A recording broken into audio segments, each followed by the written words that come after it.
Hey there, film fans. I'm Jeff. I'm Dave. And I'm John, and welcome back to The Love of Cinema, a pod in which we'll challenge one another to discuss movies, both new and old, with a strictly positive, critical eye. That's right. And to avoid lazy negativity, we made this episode a bit of a drinking game. Just a bit. So anytime you hear anything negative at all, you're going to hear this sound. That sound means we're drinking. Ow. We hope you drink along with us.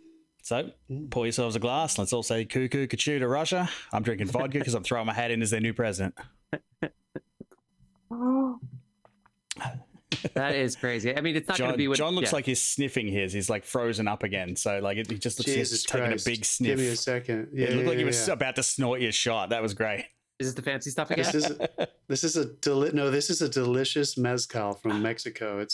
I almost don't want to shoot it. It's so incredible, but I'm going to do it for you guys. For us. Thank you so much. Guys, Thanks. We are back to our summer blockbuster face-off. The premise is simple. We take all of the best summer blockbusters of all time that topped the box office domestically from 1980 to 2019, plus Star Wars and Jaws, and we are battling them off head to head, year by year. This is the episode for 1996 versus 1997. 1998 versus 1999. We got some good movies for you today. We got Independence Day, Men in Black, aka Will Smith, guaranteed box office hit. Then more. Then we have Armageddon, which tops 1998 versus here they come.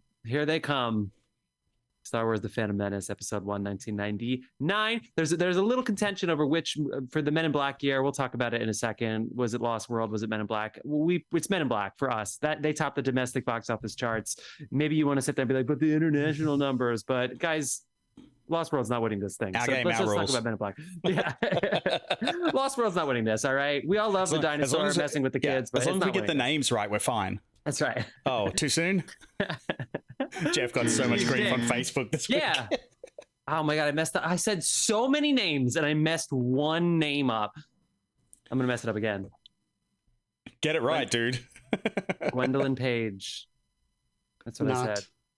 Geraldine. It is supposed to be. It's supposed to be Geraldine. And I said Gwendolyn and I got fucking roasted. She's like, come on, guys. I was like, guys, I talked for an hour out of the 90-minute episode. I messed up one name. I'm so sorry, people. But you know what? Was she wrong? No.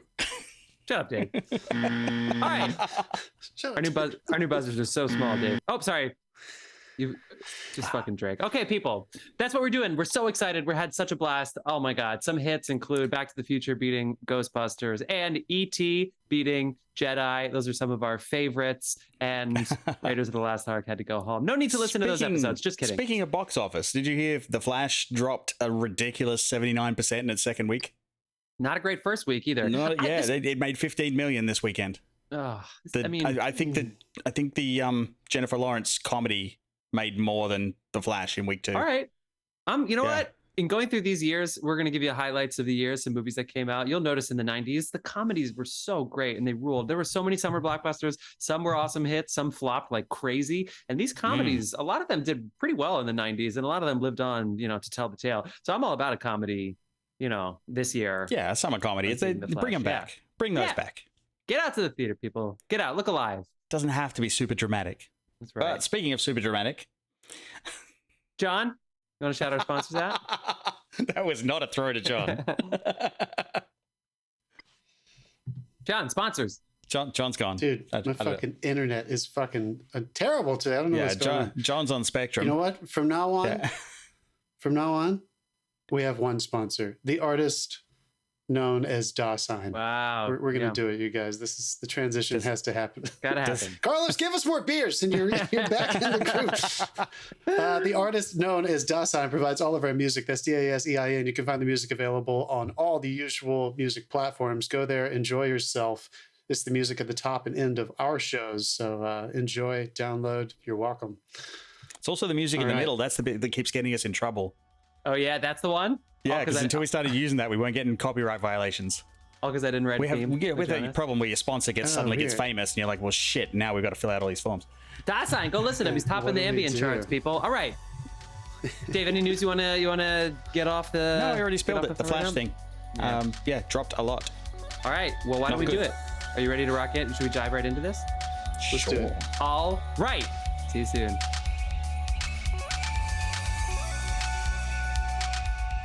I don't know why I said see you soon. Fuck it. I know you're gonna play that music transition. We're Whatever. both sitting here like, what's he about to do? Where's he gone? Where'd he go? What? All right, people, here we go. Is this a new 1996 segment? versus 1997. This is the Will Smith segment. This is Independence Day versus Men in Black. But we're Yeah, going to start. I just want to be clear, Jeff. You have 30 minutes to discuss these, so don't take up 10 minutes with the fucking. No, you're fucking with me now. Something happened last time. This is not my fault.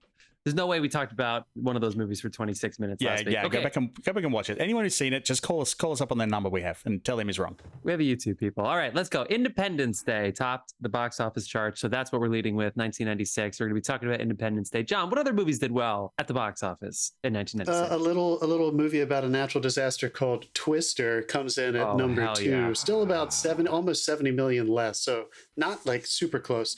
And then the premiere of something we're going to be talking about in the future, a sequel of Mission Impossible, the Brian De Palma directed, Tom Cruise starring, giant would-be franchise that comes in pretty cleanly at number 3. Then some other ones you may have heard of: The Rock, a little comedy called The Nutty Professor, The Birdcage, one of my absolute favorites. Look at The Birdcage coming in at number 7 for the year. Is that crazy? That's pretty impressive. I'm loving look that. at the cast though. That's going to get people in the fucking theater. I know, but it's like an R-rated comedy. Those usually don't kill that way, but I love hearing it.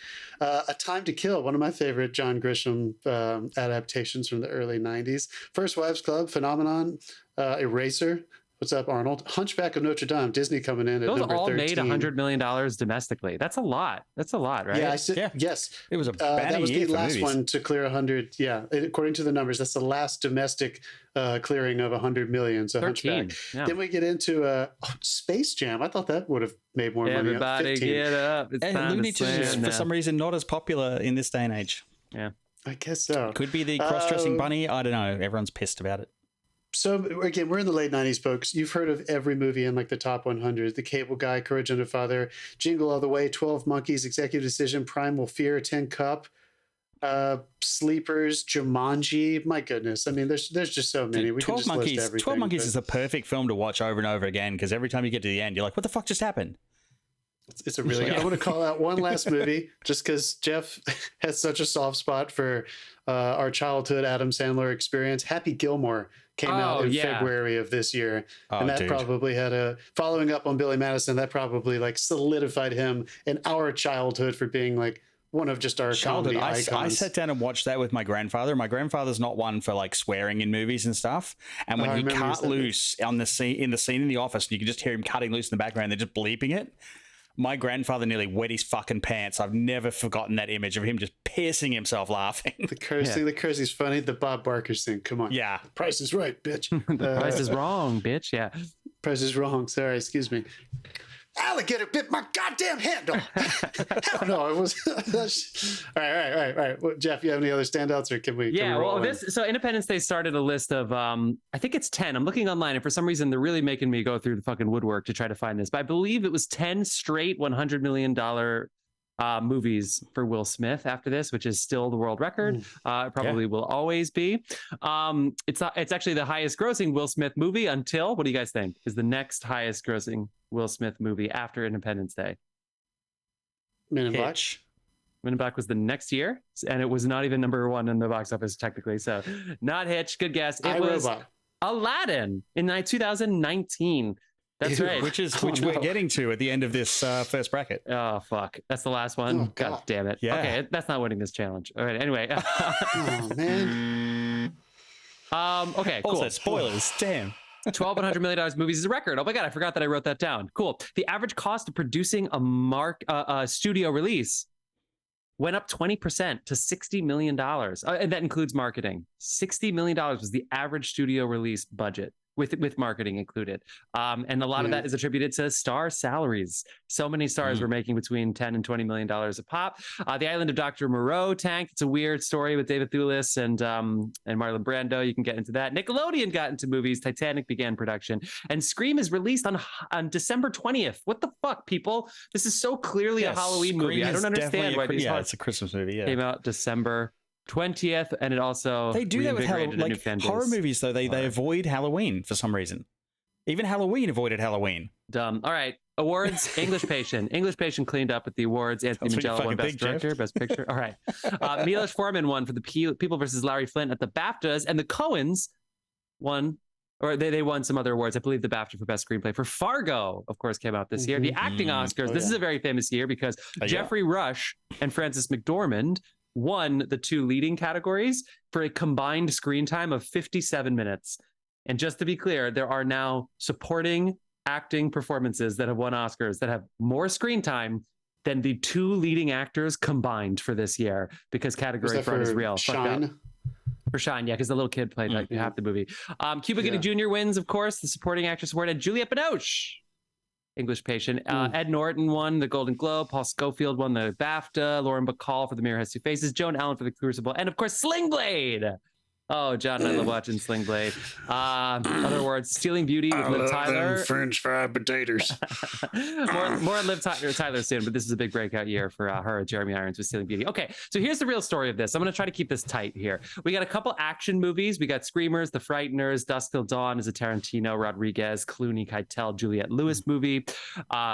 We got The Arrival, Dragonheart, A Time to Kill, Michael Collins, if you love your Irish lore, your Irish history, White Squall, Ransom, and then, of course, Jackie Chan's First Strike. But for me, the real story of this year is the 90s comedies that came out this year. John mentioned some, but I'm going to put them all in one list just so you can hear this. This is just in 1996, and this is the last of the movies for me right here.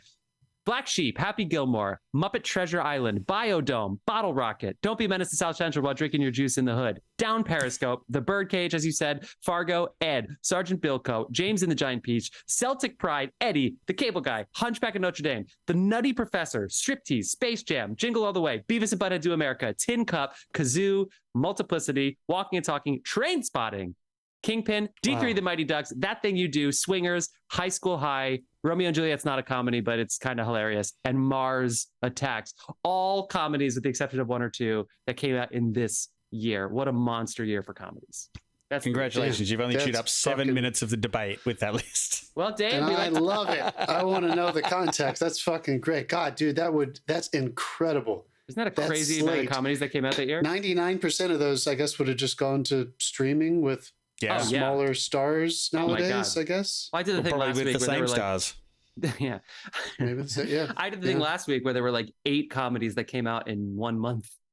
So I don't know how people had the time. Dave, fucking crazy, dude. Let's bring us back to Independence Day. Do you have any good? I have a couple good stories for this, but let's kick it off to you, Dave. Let's go ahead and get into it. What are your thoughts on Independence Day? Any memorable stories? What'd you think? Did you rewatch it? I remember. Did you rewatch? I didn't rewatch this. And the next 2 we're talking. Jeff, do you need some water, Jeff? There you go. Thank you. Is that the water buzzer that you just buzzed me with? No, don't drink water. I did rewatch the others. The other 2 we're talking about later. But I didn't rewatch this one because I've seen this so many fucking times. I do remember once inviting a whole heap of friends over, and they're like, "What's this Independence Day thing?" When it because they missed it at the movies, because Australia sometimes you just miss it, and I had it. It wasn't your Independence Day. I had it on. It was a crock on the track. Yeah, I had it on. Couldn't make it, had to, it on the, DVD to the theater, and to the cinema. I'm just going to talk over these dickheads. And anyway, I invited everyone around, and we watched it through, and we got to the destruction scene where they just fucking cut loose, and. We finished it, and with this one hand just reaches out, gets the control, and pauses it. And everyone like looks up, and they're like, "What?" And he's like, "I need a fucking cigarette after that." And he got up and walked out. Oh my god! Had to hold and wait for him to come back. So because that's it's a huge sequence. It's a great sequence. It's very intense. It is. It's, as a sci-fi movie, this has a lot of really good ingredients in it. I like it. I like it a lot. That's the story I have. A lot. Yeah, dude. I feel you. I am obsessed with this movie. I mean, it was definitely, it came out at a time when I was so excited to be able to see it in the theater. It blew me away. I still have so much fun watching it. I still think structurally it's an incredible incredibly well-structured disaster movie. The fact that the inciting incident is introduced immediately, very quickly in the opening, but that destruction sequence that Dave was talking about really comes like, there's an argument that that's the end of Act 1. Like that might even be what most people would actually call the inciting incident, is that they show up and they blow everything up so quickly. So it does a really good job of putting the characters and the worlds back against the wall very, very quickly with such force that you really just feel like you're going against the grain and the odds are against them pretty much the whole time, as opposed to maybe a ticking clock movie where that would have been something that happens much later in the film, a giant destruction like that. But they have a ticking clock as well. They do have that as well, but that's that clock ticks up to that first destruction, right? Time's up. Yeah. When he's sitting on the airplane. Yeah. I don't know. This one, maybe I have just such a soft spot for it. It definitely has a lot more. It has a lot of like movie moments and movie dialogue that you just kind of be ready for. There's a lot of comedy that some people I could see saying, you know, it's a little too cheesy or campy for me. But it still does it for me. I've ranted about this before. Whenever we talked about the Independence Day movies, I still so appreciate all of the use of miniatures and practical applications for special effects. And some of the early CGI still works for me. It still like works. It doesn't, I'm not saying it looks perfect compared to what we have today, but it still lives in the world that they created within that film, which I think is always how you could call something timeless. I would it doesn't say feel like super dated. We're in the era now where, with the exception of a couple of movies, the CG is as dirty as the film stock it's filmed on. Like it just it fits that mold. Like it fits the tone. Exactly. It fits tonally. It's not like all of a sudden something is crystal clear and yeah.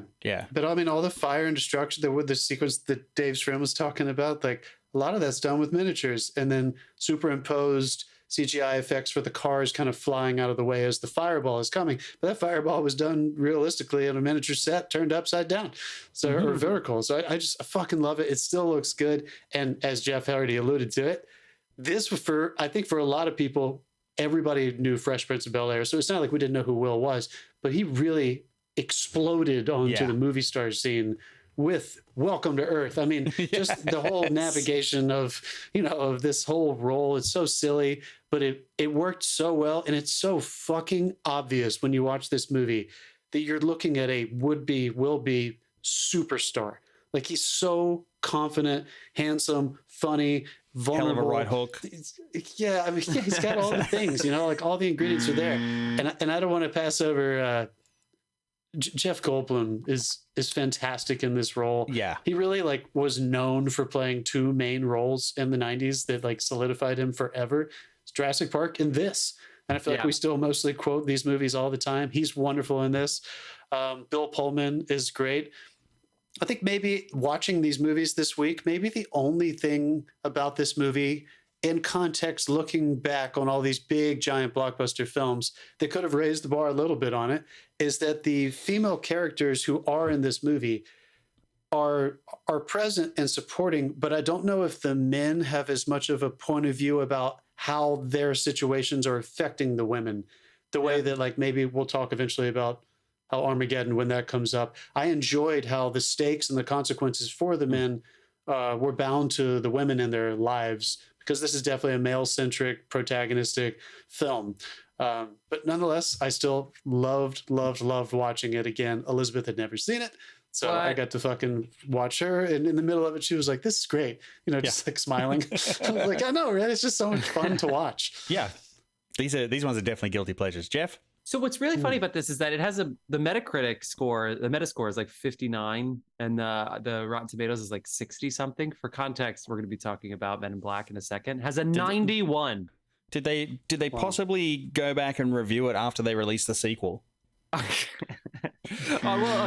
they were just so mad because there is only one Independence Day movie. The sequel is garbage. Two funny stories. So this movie came out on July 2nd, and the reason it came out on July 2nd is because the movie starts on July 2nd, right? The whole movie takes place over 3 days, and I know that because my brother's birthday is July 2nd, and they went to the movie theater, and if I remember correctly, somebody had to sit in the aisle because it was sold out, and somehow people must have snuck in or something, and so they all went and saw it in the theaters. And I didn't see it at the time, but I did see it in theaters after that. This is one of my favorite 90s blockbusters for sure. Oscar for best visual effects. It's it's just the right amount of touch of the cinematic dialogue, clever, witty. I mean, that speech that Bill Pullman gives is both like hilariously campy and also really moving at the same time. Yeah, dude. Like it just is. What was the quote that my uncle said on our drunk Halloween episode 2020, where we forgot? He was like, "Excuse me, Mr. President." It's like whatever, the guy who voted for Trump. What is his, the pilot? Are you sure? Randy Quaid. Randy Quaid. I forget what he said. Who also banged his wife on YouTube Live wearing a fake mask. Oh, yeah. Never meet your heroes. Every line out of he was wearing a Rupert Murdoch mask. Every line out of his mouth in this movie, you could just put Clarke on the end of it. Clarke. Yeah.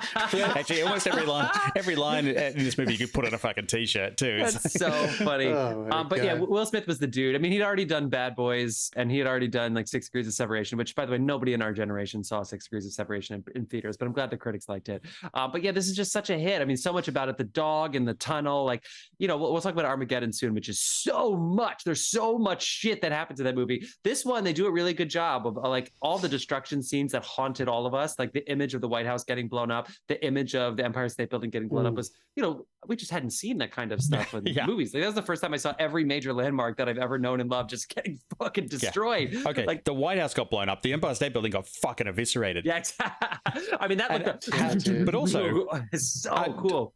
That's not flat on the top. But everyone's looking straight up into this. They kind of MacGuffin that. It's like they're looking straight up with all the people on the signs on the rooftop. They're looking straight up into the guts. That's in L.A. That's in L.A. Okay, cool. The shot of them on the rooftop. And I drove by that building the other day and I forgot to look it up. I was like, oh, that's the Independence. I need to look it up.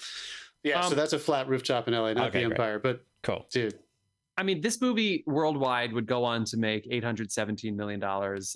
So obviously it's a huge hit. Only I think Jurassic Park and Lion King. I don't even know if Lion King had topped this by this point. I mean, that's huge. It's enormous. People loved it. Fuck the critics. This movie's really catchy. It's fun. We loved rewatching it before we saw the worst movie, one of the worst movies I've ever seen, which is the sequel to this movie. Insurrection. Not Insurrection. Yeah. Although that's a bad one too. This is the kickoff point for Roland Emmerich, in American films to start making his long line of disaster movies that are guilty pleasures, but super fun culminated to watch, in the masterpiece that was Moonfall. Oh, come on. Back to the final thing I'll say, and just to clear up, he made that during the pandemic, dude. Come on, give him a credit. He made that during the fucking pandemic. Well, they did. That's incredible. They did a good job of, rather than just showing destruction, they always had the one thing, like what's the helicopter? The president's helicopter is called not Air Force One, whatever it's called. The way it just gets out of the thing of the fire after making the decision, I should stay, and no, you should go. It's like and the way that Will Smith's wife and the dog, right as it's going, the fire is going through the tunnel. They do this really good job where you have your single person point of view for every disaster, as opposed to just mass destruction and chaos.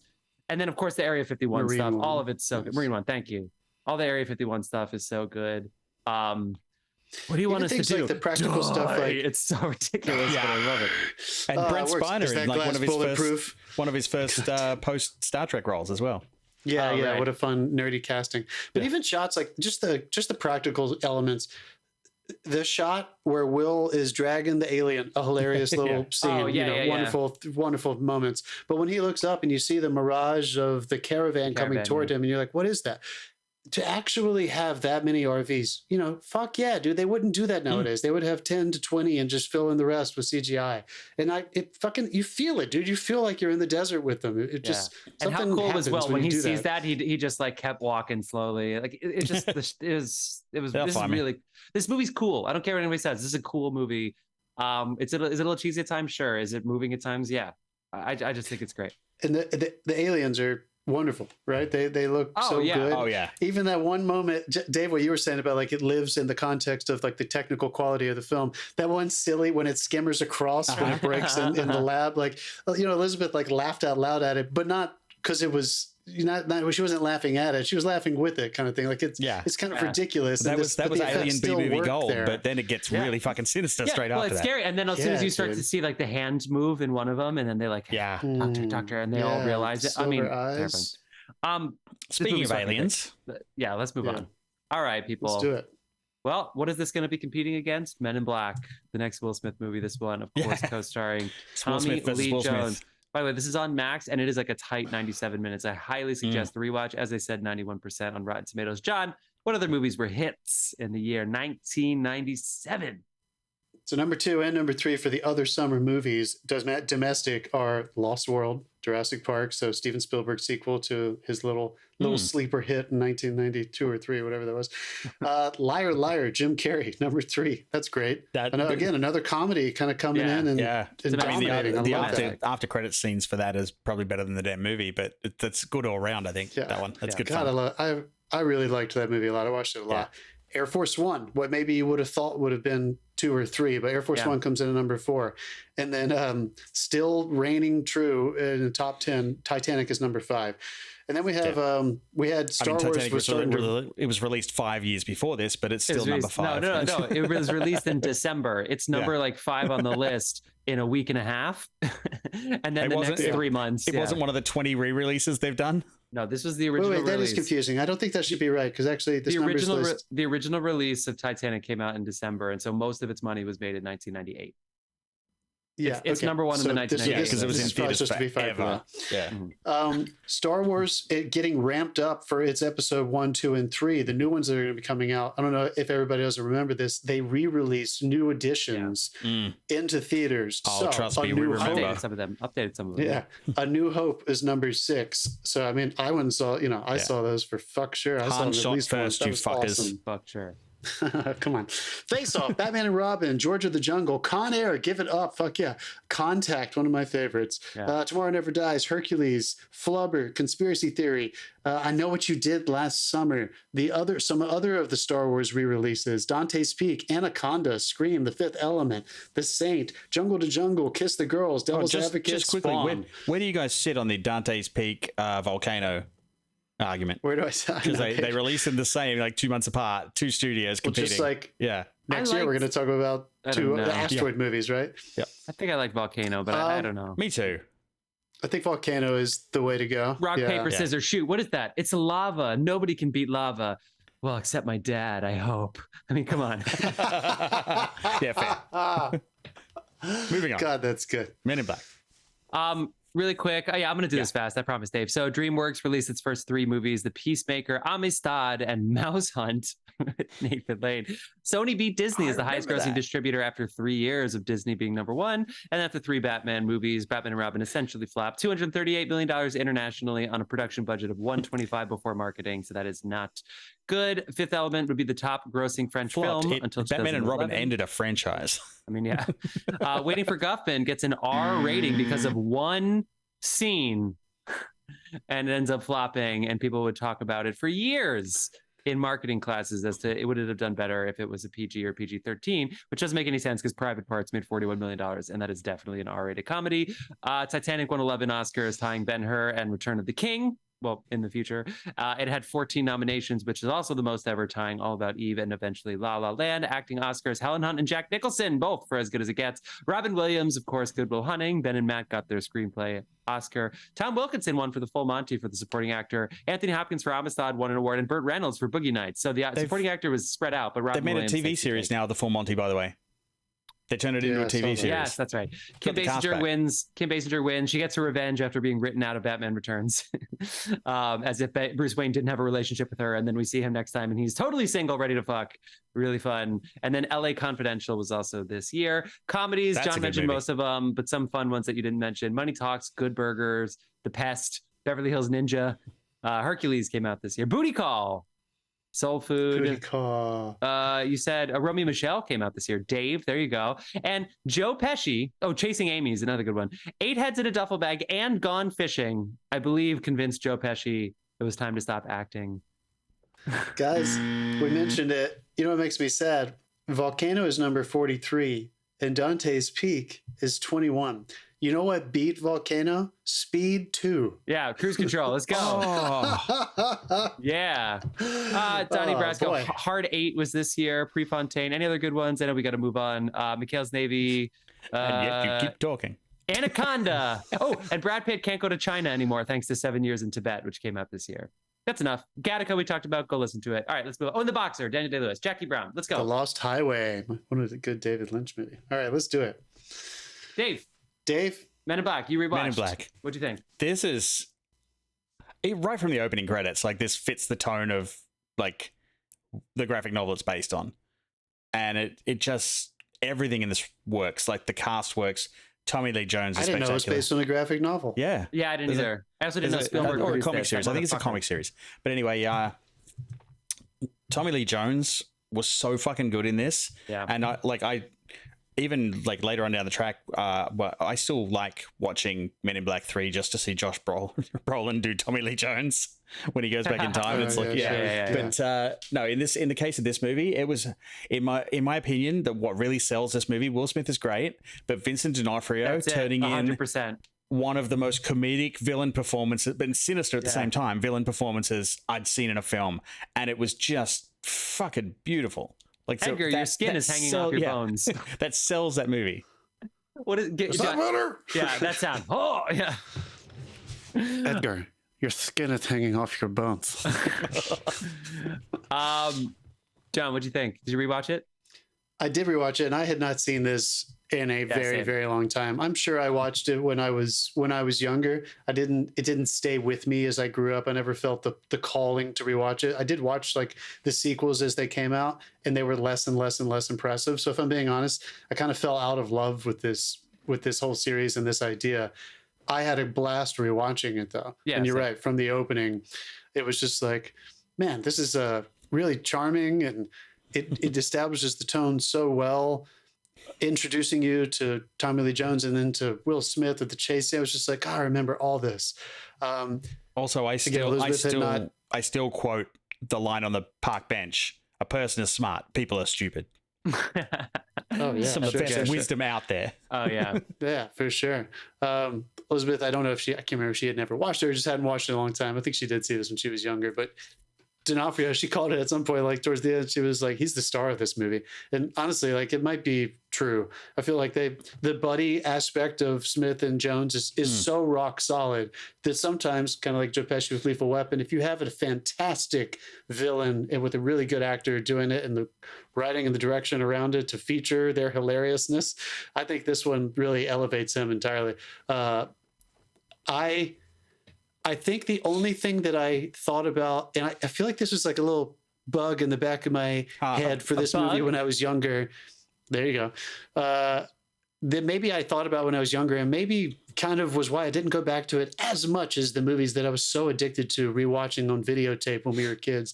And now that I think about screenwriting from a more of a technical place, I think the structure of this movie, there's something that maybe could have happened to before. I feel like we kind of rush into going to Queens and having that final thing. Yeah, I feel like there could have been maybe one more incident to raise the stakes before they just say, oh, I know where he's going. We take that fun, car ride there through the tunnel. And now we're there, and now it's all the final. There may be, I feel like there might be something that should have happened that would have made them think, oh no, we've lost all hope. I think they want it to be the what do they call the aliens in the battle cruiser? The Arcadians. I think establishing them saying, give it back or we're going to kill you was supposed to do the job. But I wanted something to happen on the ground with our heroes. It was an emergency big enough to make them want to go to Queens. Exactly. So like that scene in the morgue where he does take the galaxy. Sure, come on. When he gets it from the wonderful female mortician, that scene is great. I'm not saying there's anything wrong with it, but he gets away so easily. And then we have just the comedy of Will shooting at him, and then we're off to the races.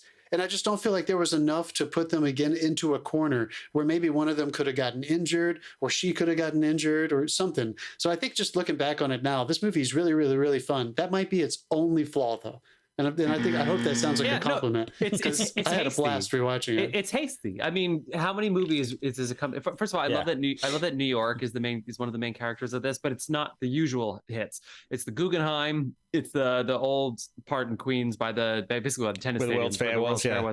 I mean, that's these are like it's a cool part of. I mean, Will Smith just climbs the Guggenheim. Like that's pretty random. I kind of forgot that. Great. I forgot that Kay had an original partner. I just totally forgot. and then yeah, of course completely. But I remember the line of I wasn't training a partner. I was training a replacement. Also, he trained Will Smith very quick. It was one day. Also, did you also think like? Ignorance is bliss, the Matrix line. Did you also think like, Will, don't do this. This is a terrible life. You should do this. I did think that a little bit. As adults, yeah, I guess you think about that more as adults. But it is funny how many Marvel movies, it's like, oh, it's between us and the aliens for the universe and a billion people die. And in this movie, it's literally like 3 people fighting. It's like a cockroach and Tommy Lee Jones and Will Smith. And that's it. They'll determine the whole fate of the galaxy. And it's pretty fun. Yeah, and that's the kind of the point I was trying to make. That like, they established the rule that Tommy Lee Jones says there's always an Armageddon death cruiser trying to kill. The point is that these people can't know, but then they don't raise the stakes by traversing that. Yeah, right. If they had dealt with that, now we have an issue. Now things are breaking all the MIB's rules, and Will and Tommy have to get it back, and then maybe wipe the entire planet. I just wonder if there were other options that they could have had to raise the stakes a little bit more, as opposed to playing within that box. To keep it at and Jeff, maybe you're right. Maybe they were like, we want an hour and a half. We don't want 2 hours. That's the slate. So if they did, they fucking nailed it. Yeah, I feel like oversaturating it might have done it a disservice, because you've got like, it's literally a buddy cop movie, but they're fighting aliens. And so to have a threat that is like so ridiculous, like they tried to do in 2, it doesn't sit well.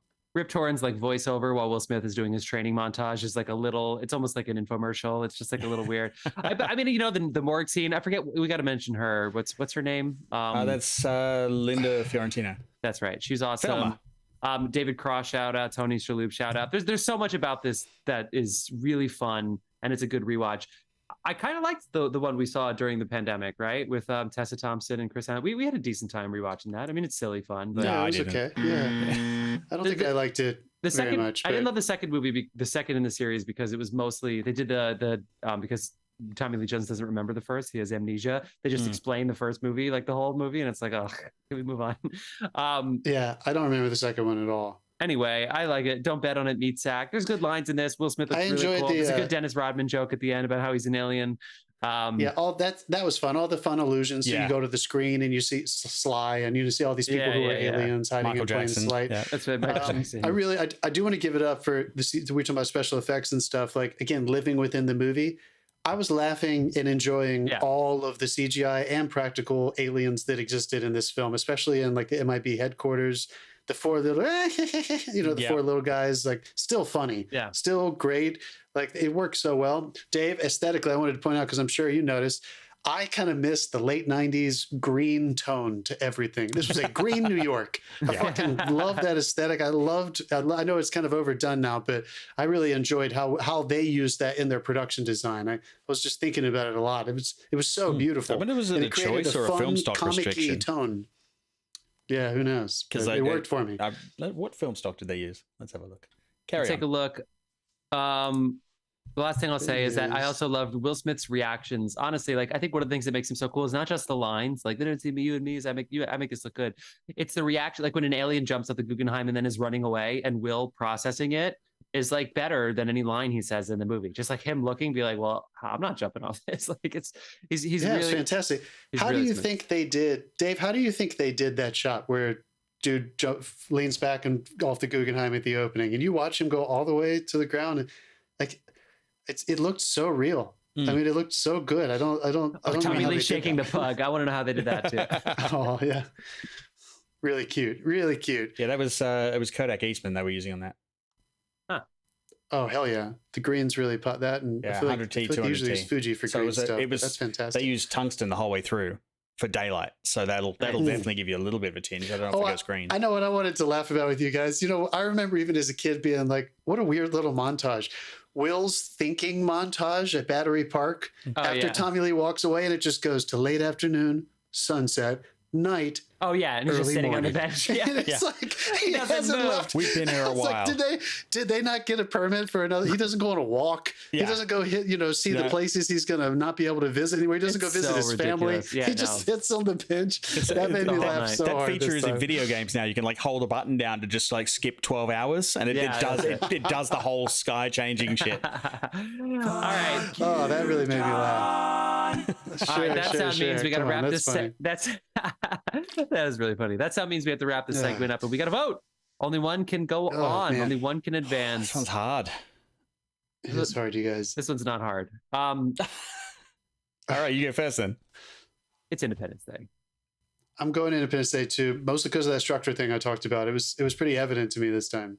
This is a summer movie thing. Men in Black's really fun. Independence Day is such an Fair iconic enough. Independence summer Day movie. is definitely a rewatchable classic. I mean, Men in Black is fun, but true. All right. Just like that, another movie has advanced and another movie has fallen to the wayside. Men in Black, R.I.P. I'm kidding. You can find it on Max right now. 97 probably the minutes. next Check it sequel. out. All right, people, we're going to take a 2-second break while you hear the music play so we can get set for 1998 versus 1999. That is, of course, Armageddon versus Revenge of the Sith. How monstrous of two movies can you possibly get put together? Who will win? Stay tuned. Revenge of the Sith. Fuck. Yeah. Phantom Menace. We'll be right back. Jeff, get the fucking names right. God.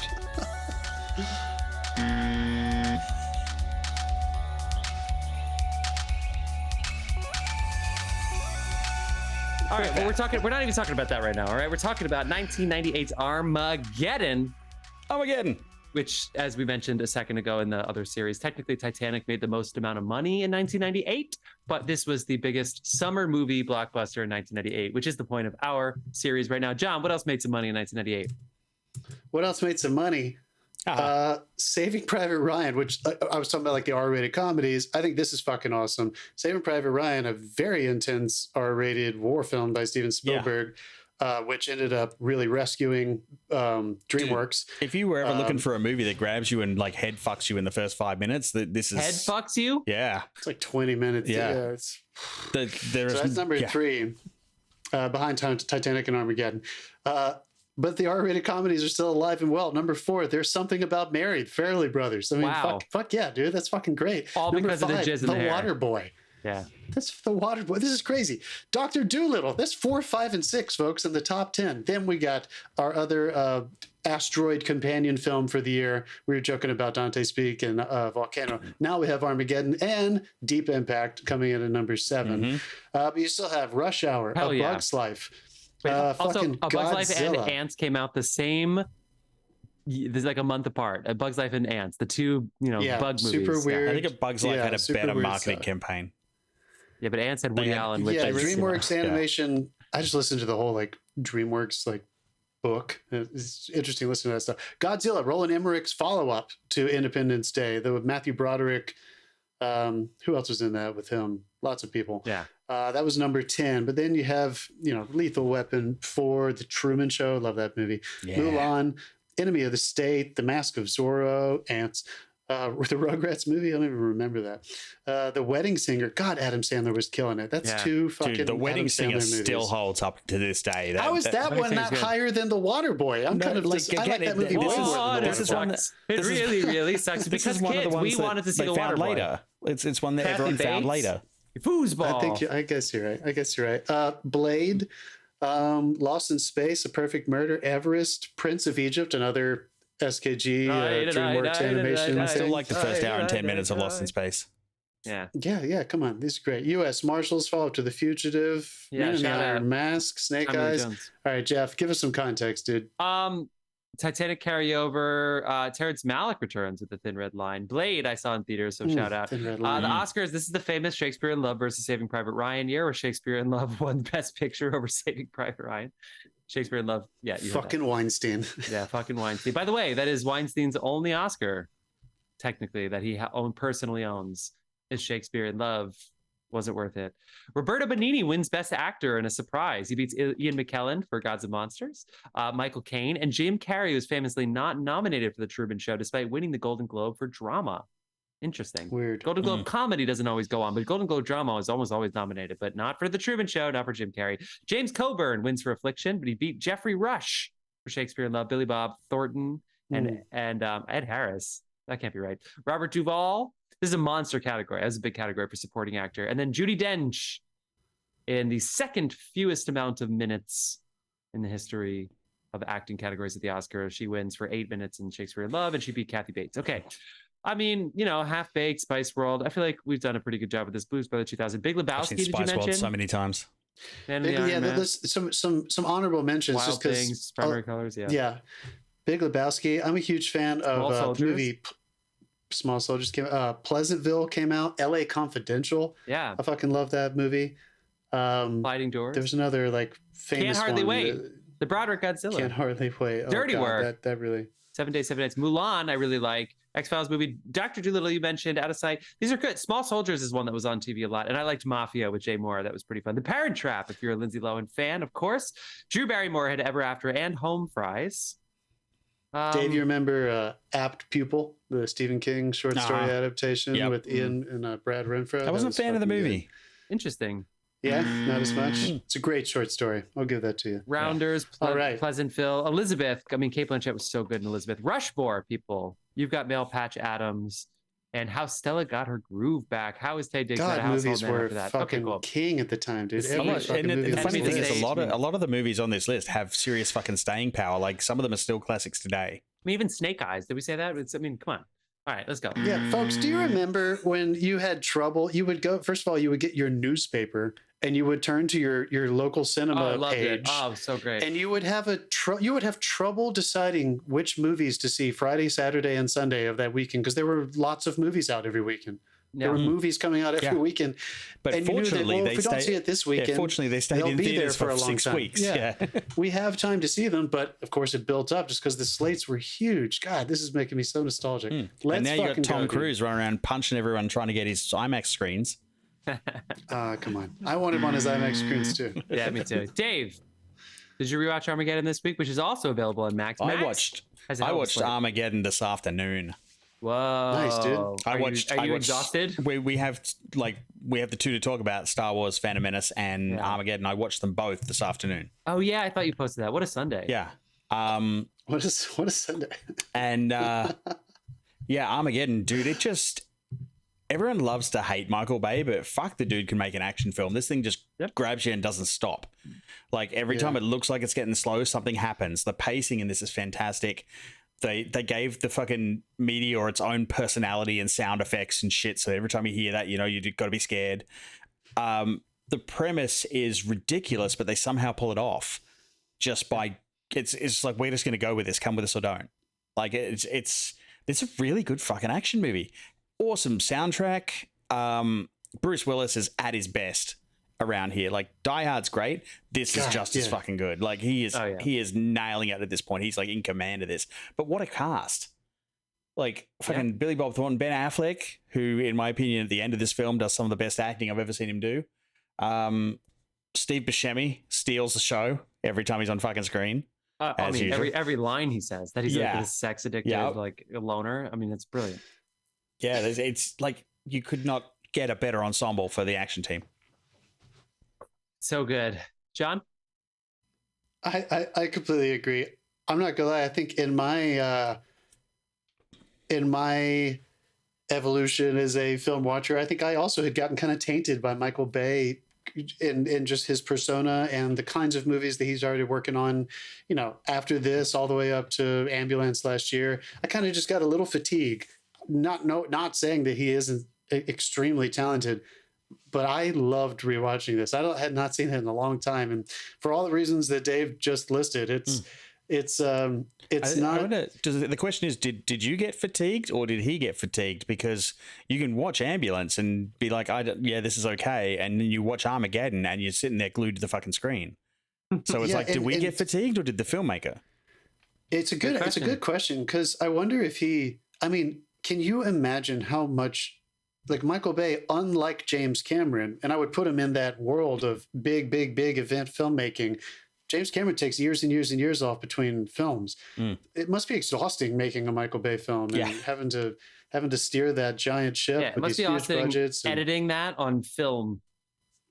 It's got to be tough. You know, they got to know what they're doing. Anyway, I was really, really impressed. Like, completely agree, Dave. Not to harp on it, but like the structure was just, it really blew me away. The screenwriting. Also, guys, did you see those interesting screenwriting credits? J.J. Abrams, Tony Gilroy, people, and then of course Jonathan Hansley. Yeah. Yeah, but it was weird the way they had it. I think the way I took it was that maybe JJ and his partner wrote the first draft, and then Tony Gilroy and his partner had adaptation by, because there was a story credit below that. Interesting. So I think maybe JJ and them wrote the first. They adapted his for the final draft. But yeah, names and love and this big commercial filmmaking stuff, which is whoever gets all the credit. I'm glad that they're all involved because I thought it was really great.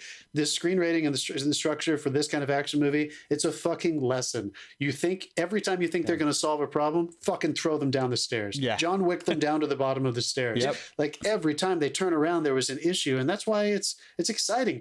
And again, like I was saying with Independence Day, the destruction, the shameless, consequential, accountable destruction of planet Earth throughout this movie, but including the beginning, is necessary. I forgot they destroyed Paris. Yeah. When it got to that, I was like, oh shit, and dude, they just fucking wiped Paris off. It's a terrible place. Paris. Get out.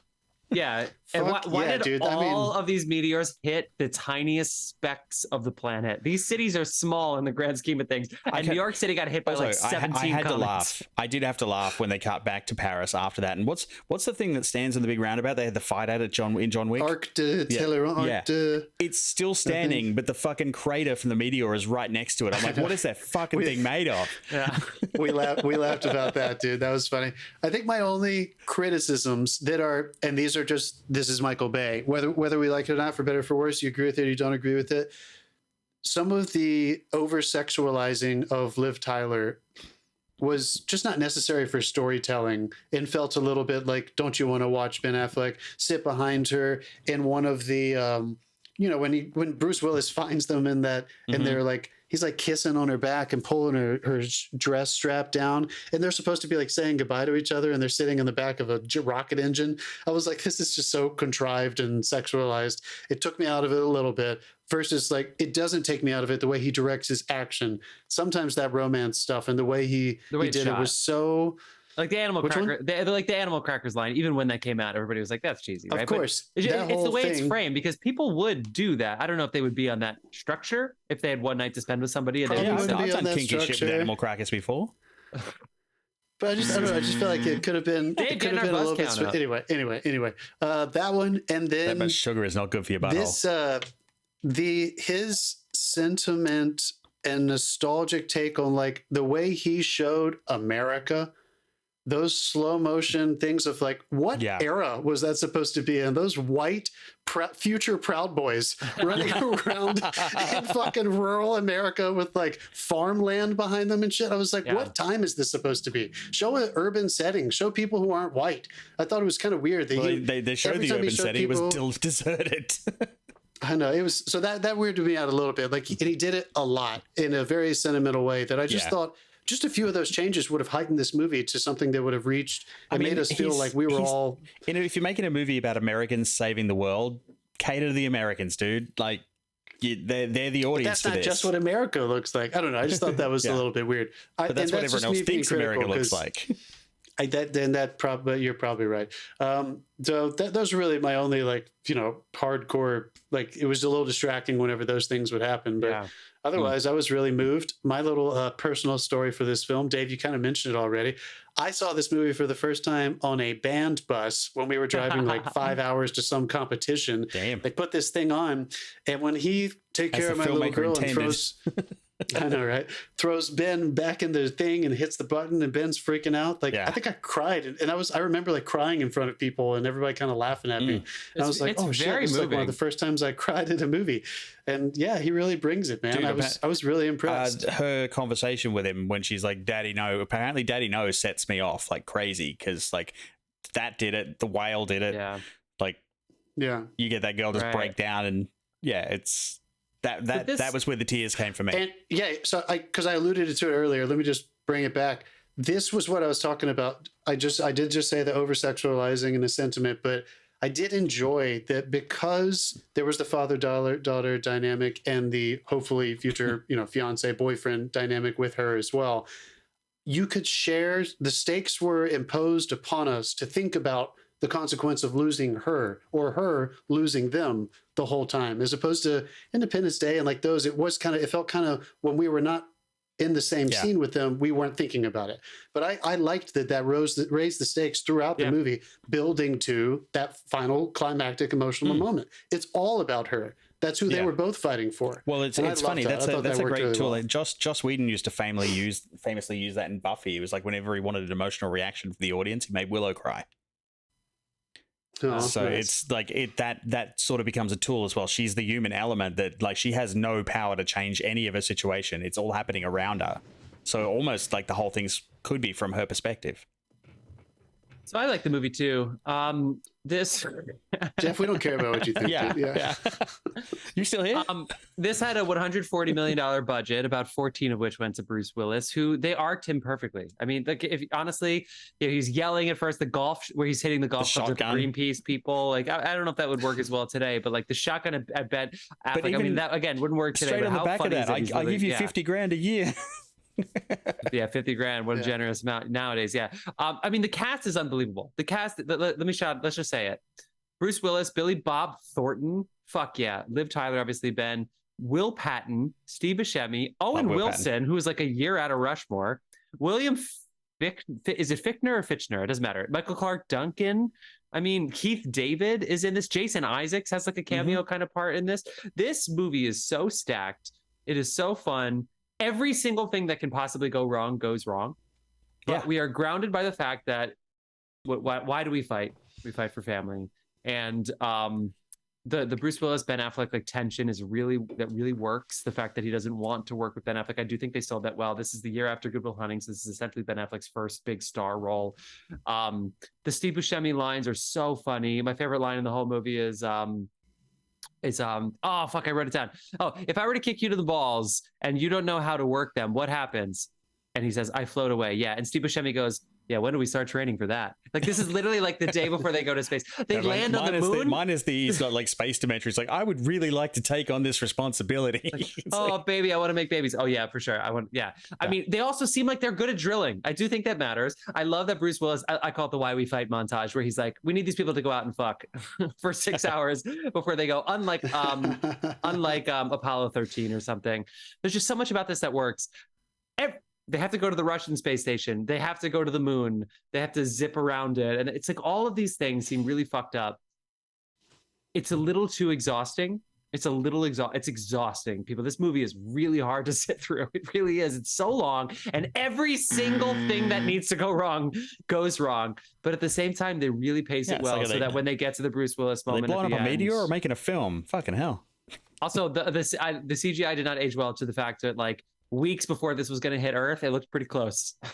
That meteor looked really close. Maybe it's like a wide angle lens or something. But this is it's so iconic. The leaving on a jet plane where everybody's singing. I mean, it's just so many iconic moments. They just know how to frame those moments. Russian components, American components, all made in Taiwan. Like, there's just so many iconic things in this movie. It's really fun. That's what I think.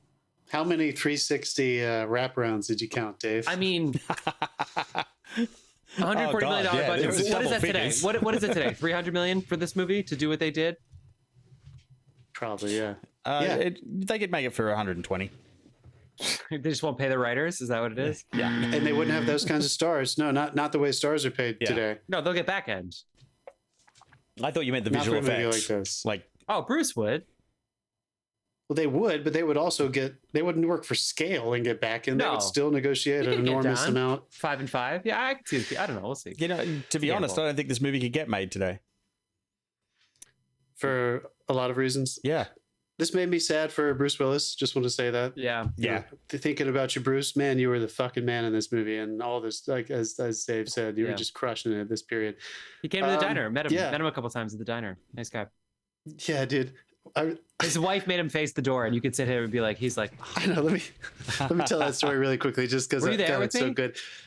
Well, I was there for sure one time without you. It was late at night, and this large man came in, black, really nice, like, baseball cap. I could tell this man probably has some money, but just jeans and like a nice leather jacket. And he was with a young woman who probably was not his daughter. I'm not sure who it was, to be honest. I don't keep up with like celebrity gossip. But I went up. They were just sitting at a small little 2-top table just for 2 people, a 2-person booth at this dinery restaurant that Jeff and I worked at. And I was like, "Hi, how's it going? Can I take your order?" And those blue eyes look up at me and he was like, 2 chocolate milkshakes, please. And I was like, oh my God. I mean, like I could just immediately, every piece of my being, I was like, just fucking, dude, punch me in the face. Like John McCain is in the fucking building, dude. Yeah. God, he was so awesome. He was so clearly the coolest guy in the room, like immediately. What a dude. So yeah, that's Armageddon. All right, Armageddon. All right, here we go, people. Are you ready to pivot into 1999? I think anyone was ready for this. I want to bring this up because to ask you guys, Jeff, you said it's exhausting, and I just want to ask, as much as I was enjoying this, I do wonder did the Buscemi madness work for you guys in the rewatch? Because at the end, I appreciate writing in that somebody who's not very well trained and stuff, somebody was going to break, but I don't know if I enjoyed the madness in the way that they portrayed it, as opposed to maybe going with another like fear or some kind of regression or some other form of sabotage. I think it had to be him because he was the one that went up there assuming he wasn't coming back. Like that is true. Every single thing he did, he was like, "I'm not coming back from this." Yeah. So could it have been more interesting if he ended up desperately wanting to come back and like something overtook him and it was fearful, as opposed to, I don't know. I remember feeling that maybe when I was a little bit younger too. Like, of course they cast Steve Buscemi, and of course he goes a little nuts. And I don't know. I guess I was wondering if it worked for you guys this time around. 100% worked for me. Worked for me. Yeah, worked for me. All right, 100%. Good, very good. Hold on. I have a little issue with the audio here. No big deal. Let me just fire this up here. Is it something I'm gonna have to fix later? Yep. Fuck. I'll buzz myself. Yep. All right, let's move on. No show this week's focus. All right, people. All right, we are now going to be talking, now that I'm starting a new audio track, we are going to be starting to talk about 1999. And this is, of course, Star Wars: The Phantom Menace. Closing out the millennium. Finally, George Lucas forgot he shouldn't direct. Let's go, people. John, what other movies made some money in 1999? No, I'm kidding. This movie is fun. Go ahead, John. 1999. Well, the big one that honestly, like, it's hard to beat Star Wars, but number 2, also a summer release, The Sixth Sense. I mean, this is the beginning of like a whole new dawn for our twisty auteur, Mr. M. Night Shyamalan, that we've talked about several of his movies on this podcast. No, that Toy was Story the dawn. 2. That was it. Literally. Yeah. Oh, come on. Come on. Toy Story 2. Austin Powers, The Spy Who Shagged Me. The Matrix. Holy shit, you guys. That came out in, oh my God, March 31st release, though. So kind of on our cusp here. We wouldn't have counted that anyway if it had been number 1, unfortunately, because it came out a little bit too early. Nobody knew what it was, and it just blew up. I love that. Dave, that's that second quarter I always talk about. Like, it's when Get Out came out, and that's when so many like sleeper movies that do well. Let's keep going. Runaway Bride, Blair Witch Project, World Is Not Enough, Notting Hill, Double Jeopardy, Analyze This, The General's Daughter, American Pie. God almighty, what a fucking cult-defining movie for our generation. Changed desserts for everyone. Jesus Christ. What else we got? Stuart Little, Entrapment, The Green Mile, Deep Blue Sea. They ate me! The fucking shark ate me! American Beauty, which I'm sure you're going to chat about in the Oscars section. Patch Adams, Thomas Crown Affair, Blue Streak, Bowfinger, The Bone Collector, She's All That, End of Days, 3 Nights, Civil Action, Eyes Wide Shut. I'm going to end with that. We'll mention a few others. Give us some context. This is one of the best movie years ever. That's the context. Yeah, it is. It's like 1939 and this year are considered like the greatest movie years of all time in terms of just how many are now considered iconic, critically acclaimed and commercially successful movies of all time. Hit us with it. Well, so the Oscars, you have American Beauty, of course, winning Best Picture, Best Director, Best Actor, Kevin Spacey. Hilary Swank beats Annette Bening and Janet McTeer at the Oscars for Boys Don't Cry. Michael Caine wins his second Oscar for The Cider House Rules, beating Michael Clarke Duncan for The Green Mile and Jude Law for Ripley. Talented Mr. Ripley, and Tom Cruise for Magnolia, who won the Golden Globe. But Angelina Jolie is sort of the only clean sweep besides Kevin Spacey for Girl Interrupted when she was a very young person. Damn, yeah. Other movies, I mean, you mentioned most of them. I mean, they're huge. Some other like kind of fun movies. You have like Election, Varsity Blues, She's All That, Blast from the Past with now Academy Award winner Brendan Fraser. I forget if you said Payback. Office Space, 8mm, Lock, Stock, and Two Smoking Fight Club, Barrels. dude. Fight Club, yeah. Lock, Stock, and Two Smoking Barrels came out this year. King and I with Jodie Foster, you know, got some people in there. 10 Things I Hate About You. Not sure if you said that. Lost and Found, the Midsummer Night's Dream movie that people watch. Notting Hill, I think you said. Run, Lola, Run. People, Muppets from Space. Did you say Blair Witch? Was that on the list? Did that get up there? Yeah, I did. Yeah. Isn't that fucking crazy?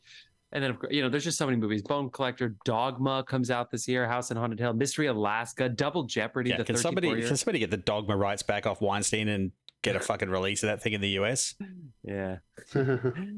Any Given Sunday. And John, you and I really love The End of the Affair. Ray Fiennes. God, he's so good in that movie. All right.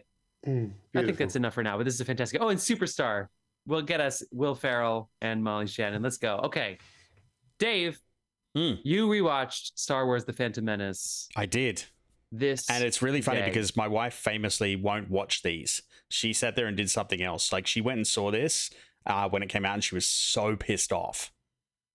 She was like, it sucks. I'm never watching it again. The prequels are not allowed to be watched in our house. So I put this thing on today. Yeah. And famously, when I went and saw this, famously in my life anyway, when I went and saw this the first time, I was at opening night in Australia, and there was a line out the door. Everyone was in robes. There were fucking lightsaber fights in the aisle. A long time ago in a galaxy far, far away came up, and the cinema fucking erupted in cheers, and we all sat there wrapped and watched this thing and went through and all the lightsaber fights and fucking everything. And I went and saw it again 3 weeks later with a couple of friends, and we were the only 3 people in the theater. It was deserted, and I'm just sitting there going, I don't remember this movie being this fucking long. Oh, yeah. And it just sucked the life out of it. And that hasn't changed for me. This movie is 2 hours of really slow exposition and a pod race and a lightsaber fight. Done. It could be 40 minutes shorter. I mean, the hints are all there, dude. Like it starts off talking about in the text scroll, talking about taxation of trade routes. It's like, you know what you're in for. Like this is Star Wars trying to be a political thriller, really heavy-handedly. Viceroys and trade and senates. I learned a lot of really bad accent choices. Weird. Yeah. The Queen is the Viceroy's accent's really.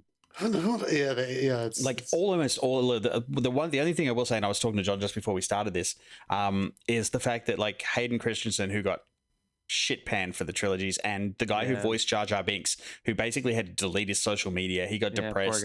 It was really bad. Both of those guys have appeared in like Hayden came back for Obi-Wan, and then what a good show. The guy who voiced Jar Jar came back for.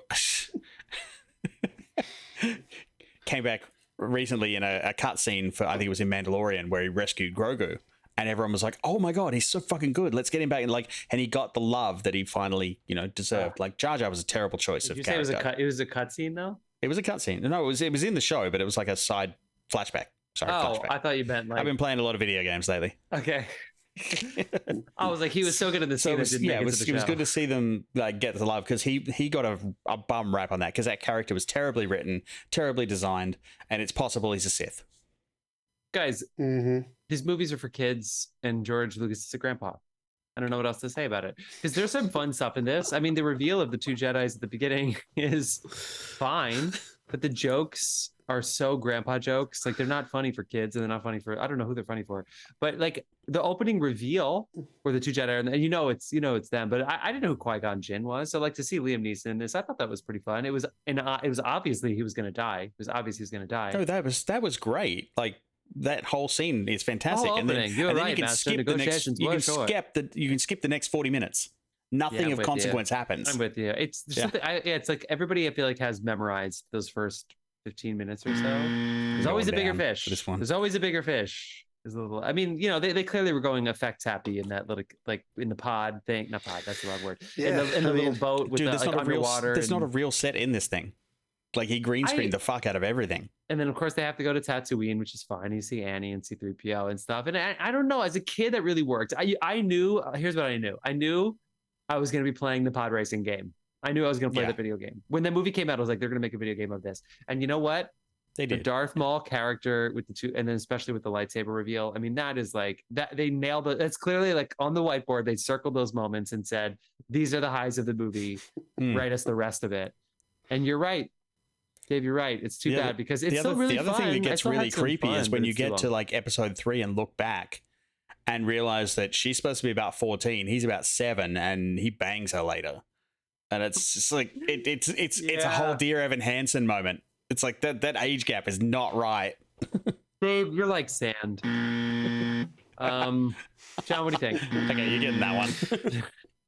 I agree with everything you guys said. I think it's important to put yourself in the mindset, again, for better or for worse. I think the world decided for worse of George Lucas thinking, because he so openly has said this, he said it then, he says it now, I could finally make the special effects movie I wanted to make. He always felt so underwhelmed by what he was able to achieve with the practical elements in the first generations of Star Wars.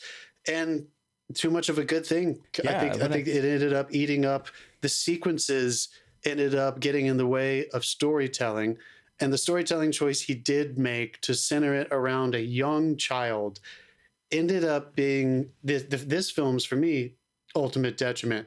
I might push against you guys because my favorite aspect and what I do think works the best in these first 3 movies, this early trilogy, if you will, 1, 2, and 3, are the politics.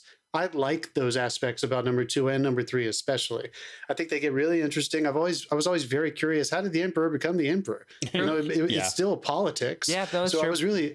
I really liked that, and I enjoy that more and more as I rewatch these as I get older.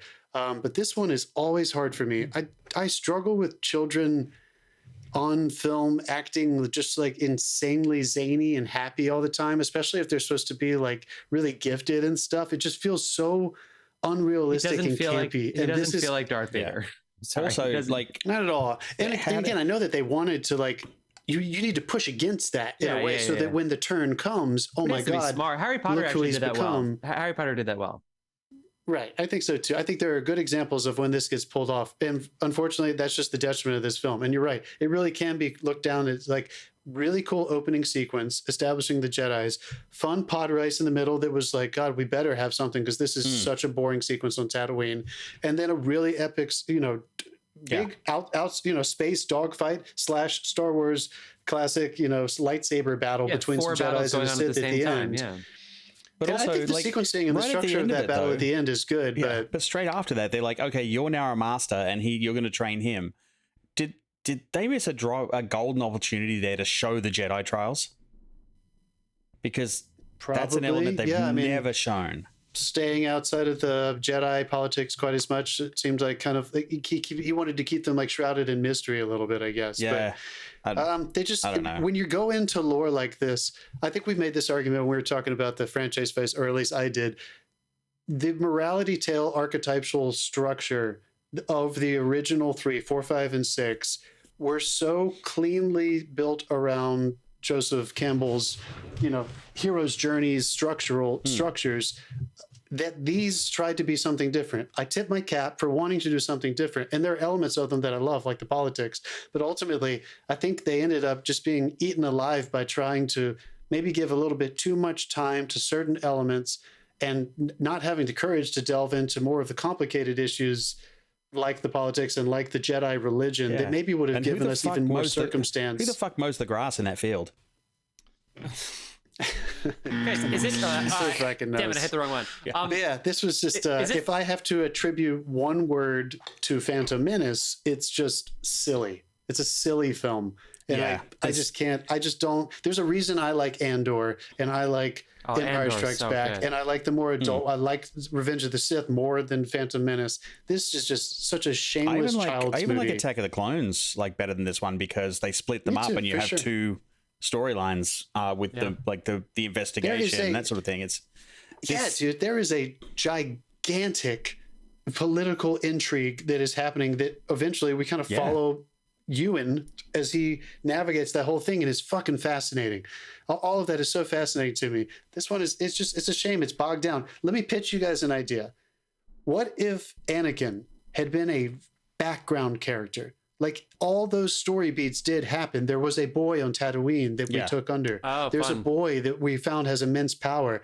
And there's a boy at the end of this movie that we need you to train, Obi-Wan. And if he had just been talked about and maybe even never seen, holy shit, how cool would that have been for you to just, he would have been about the lore. Maybe that's too dramatic, but I feel like he could have been way more powerful. To be honest, he would have been in the background. You're not allowed to train him. Why the fuck did they take him with him to a war zone? There's so many questions. How does the emperor like preserve his identity just by using noir lighting? Like, I have so many fucking questions. The lighting does change. And the John Williams dark chorus stuff comes underneath him, and the light cuts across his face. It's hard light whenever he's talking to. Yeah, you're exactly right, dude. But I don't know. I think we are famously joining the ranks of people who are really, really, really, really hard on this movie. But you know what? You're messing with some of our absolute favorite characters of all time, and people getting upset about that and defensive. And I think everybody knows they dropped the ball on this one. It's a shame to say it, but they did. I mean, they did. There's too much quirky comic relief just because they could introduce a CG character. And like that was early on, CG characters didn't really exist up until that point, like in that much detail. And like there's little things like, you know, Ewan McGregor ducking as his ears flop around and stuff like that. Like there's some good filmmaking techniques there, but the character just sucked. And it's so annoying. Like it's this is Obi-Wan. No one's fault. They just used him wrong. It's probably George Lucas's fault. It's George Lucas's fault, yeah. I respect that man enormously, but he had so much power in this, and this was his baby, wrote it, wanted to make it. This was the dream. This is why he made it, so he could apply all these effects. And I think he just took his whatever. He made some mistakes. He's done so many things successfully that who fucking cares? Strong that enough guy to is like still the great.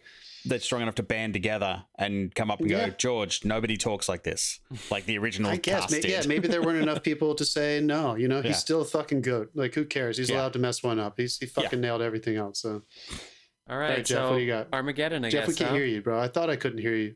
Dave, can you hear him? I can hear him. It's just you. God I'm getting damn it. I'm getting it on my thing. The same thing happened. Armageddon is going through. I think I'm on Armageddon. He's on Armageddon. I feel like you're on Armageddon. I'm on Armageddon. Actually, wait. Can you hear me now if I do this? Yeah, I can. What happened? I turned off original sound. Okay. Original sound off. John can hear me. Original sound on. You can't. What the fuck? People, Zoom is crazy. All right. Michael Bay's Armageddon. Moving ahead of Star Wars Episode 1. I love it, you guys. Good for us. I mean, look, it got the Star Wars franchise reinvigorated, and it didn't age well. Okay, are those our first two disaster movies to move forward? I think they are, right? I think so. I guess so. Yeah, I think so. I think those are the first two. We're kind of moving into the. Guys, we're cooking. We're really cooking. We're more than halfway done. All right, people. What joy. That's it. What joy. 2 disaster movies. Move on. Next week. What are we doing? We're gonna do next week. Can I tell them? Let's do next week before we do what you've been watching with our recommendations. What are we doing next week? Who's got to fire it up? John. This is gonna be really fun, folks. Anybody who's in love with animation. Oh, you just crashed? No, this. I tried to bring up the page. Oh, okay, good. I got you. So anyone who's a big fan of animation, I think you're going to enjoy the next episode a lot. The 2000. So this is 2000, 2001, 2002, 2003. The year 2000 is the sequel to Mission Impossible 2. Wow. Ready? And then it is going to be facing 2001's Shrek. Fuck yeah, baby. Anybody who's excited to talk about that, I'm excited to talk about that. And then 2002, we're going back to superheroes here, Spider-Man, the very first Sam Raimi Spider-Man with Tobey Maguire versus Finding Nemo for 2003. Get out of here, baby. A surprise. We have 2 of the greatest animated 3D features in the early 2000s, for sure. I'm so excited to talk about both of them. I haven't seen either of them in a long time, and I got kind of teared up just thinking about there are some nasty Nemo. brackets coming up. Good. I'm excited. So that's going to be it for next week. What do we got? Dave, what you been watching, dude? Star Trek Strange New Worlds kicked back in this week. Came out strong. It was a fun episode, but also a little bit serious. Look, they normally keep making it a little bit fun. This one I think was more. It was probably the darkest they've ever done, but they're not staying with that tone. So it's a great show. I love that show. Like we're in season 2 now. Hopefully they keep it going because Paramount Plus is on the cancel wagon now at the moment. They're all like writing them off and like taking them off the service within a week and then selling them to someone else. So hopefully that doesn't carry on. Sure. I have been watching. I finally caught up. I'm not finished with it, but Beef, that series on Netflix that I think everybody really enjoyed watching. How is it? You haven't seen it? No. I thought you watched it. It's an A24 production. So that should tell you everything you need to know. Yeah. It's absolutely worth watching. Really, really cool, really unique, really, really great. I definitely suggest sitting down and just binge the shit out of it. 30-minute episodes. So enjoy yourself. How about you, Jeff?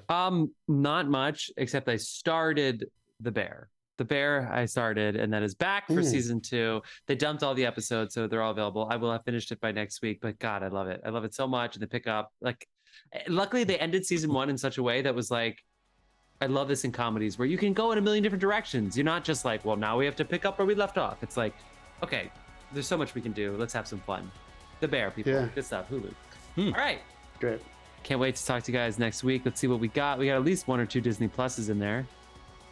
Yeah. No, it's going to be good. That's true. Well, I can't wait. All right. Let's wrap this up. Thanks so much for following Film Fans. Please like, subscribe. And thank you, Dave, for editing my shitty audio. You bastard. Yeah, you're going to use my backup audio for some of this, for sure. Bye, everybody. Oh, no. Peace.